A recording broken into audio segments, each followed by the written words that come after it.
بسم اللہ الرحمن الرحیم۔ حضرت ابو ہریرہ سے روایت ہے کہ رسول اللہ صلی اللہ علیہ وسلم نے فرمایا، جب مسلمان ایک مومن بندہ وضو کرتا ہے اور اپنا چہرہ دھوتا ہے تو اس کے چہرے سے پانی کے ساتھ یا پانی کے آخری قطرے کے ساتھ وہ تمام گناہ معاف ہو جاتے ہیں جو اس نے اپنے آنکھوں سے دیکھ کر کیے تھے۔ پھر جب وہ اپنے ہاتھ دھوتا ہے تو پانی کے ساتھ یا پانی کے آخری قطرے کے ساتھ اس کے وہ تمام گناہ معاف ہو جاتے ہیں جو اس کے ہاتھوں نے کیے تھے۔ پھر جب وہ اپنے پاؤں دھوتا ہے تو پانی کے ساتھ یا پانی کے آخری قطرے کے ساتھ اس کے وہ تمام گناہ معاف ہو جاتے ہیں جو اس کے پاؤں نے چل کر کیے تھے، حتیٰ کہ وہ گناہوں سے پاک صاف ہو جاتا ہے۔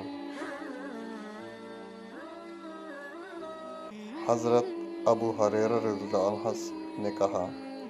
کہ رسول اللہ صلی اللہ علیہ وسلم نے بتلایا کہ اللہ فرماتے ہیں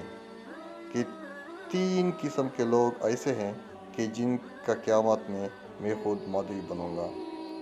ایک تو وہ شخص کہ جس نے میرے نام پر عہد کیا اور پھر وعدہ خلافی کی۔ دوسرا وہ جس نے کسی آزاد آدمی کو بیچ کر اس کی قیمت کائی، اور تیسرا وہ شخص جس نے کسی کو مزدور کیا، پھر کام تو اس نے پوری لیا لیکن اس کی مزدوری نہ دی۔ حضرت ابو ہریرہ سے روایت ہے کہ رسالت مآب صلی اللہ علیہ وسلم نے فرمایا، جس نے سورج کی مغرب سے طلوع ہونے سے پہلے توبہ کر لی تو اللہ اس کی توبہ قبول کر لیں گے۔